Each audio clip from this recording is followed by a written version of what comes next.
సీమాంధ్రలో 2 నెలలకు పైగా ఆగిన ఆర్టీసీ బస్సు చక్రాలు రోడ్డెక్కాయి. రాష్ట్ర విభజన ప్రకటనను నిరసిస్తూ సమ్మెకు దిగిన ఆర్టీసీ కార్మిక సంఘాలు ఎట్టకేలకు విరమించాయి.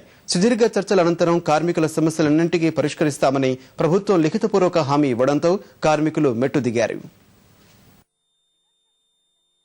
సీమాంధ్ర జిల్లాలో ఆర్టీసీ కార్మికుల సమ్మెను విరమింపజేసేందుకు ప్రభుత్వం జరిపిన చర్చలు సఫలమయ్యాయి. సమ్మెకు దిగిన కార్మిక సంఘాలతో మంత్రి బొత్స బస్ భవన్ లో శుక్రవారం సుదీర్ఘంగా చర్చించారు. రాష్ట్రాన్ని విభజిస్తే సీమాంధ్రలో ఆర్టీసీ మనుగడ ప్రశ్నార్థకమయ్యే పరిస్థితులు ఉన్నందున ఆర్టీసీని ప్రభుత్వంలో విలీనం చేయాలని సంఘాలని ప్రధానంగా డిమాండ్ చేశాయి. వీటితో పాటు మరో 12 డిమాండ్లను ప్రభుత్వం ముందుంచి పరిష్కరించాలని కోరాయి. కార్మిక సంఘాల డిమాండ్ల పరిష్కారంపై సమగ్రంగా చర్చించిన మంత్రి బొత్స అన్ని సమస్యలను పరిష్కరిస్తానని హామీ ఇచ్చారు.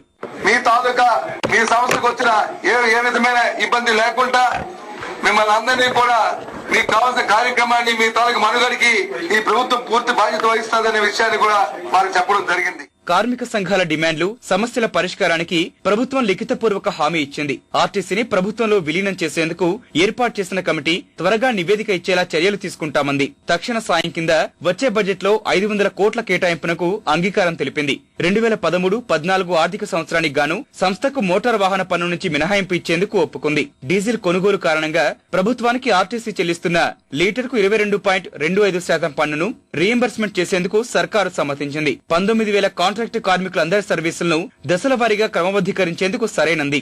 నవంబర్ 9లోగా 9,500 మంది కాంట్రాక్ట్ డ్రైవర్లు, కండక్టర్ల సర్వీసుల క్రమబద్దీకరణకు ఆమోదం తెలిపింది. రెగ్యులర్ కార్మికుడికి ఒక్కొక్కరికి 25,000, ఒప్పంద కార్మికుడికి 15,000 చొప్పున వేతన అడ్వాన్సుల చెల్లింపునకు ప్రభుత్వం ఒప్పుకుంది. సమ్మె చేసిన కాలాన్ని ప్రత్యేక సెలవుగా పరిగణించేందుకు అంగీకరించింది. రాష్ట్ర విభజనతో ఇరు ప్రాంతాల్లో ఆర్టీసీ మనుగడ అసాధ్యం కాబట్టే సంస్థను కాపాడుకునేందుకు సుదీర్ఘకాలంగా సమ్మె చేసినట్లు విరమణ ప్రకటన అనంతరం కార్మిక సంఘాల నేతలు తెలిపారు. ఆర్టీసీ చిన్న ఉద్యోగులైనా కూడా చాలా కష్టపడి ఈ ఉద్యమాన్ని నిర్వహించారు. కాబట్టి ఆ ఉద్యమంతో పాటు మా సమస్యలను కూడా మా తక్షణ సమస్యలకు సంబంధించినట్టు కూడా ప్రొజెక్ట్ చేశాం. దాంట్లో పరిష్కారం అయ్యాయి.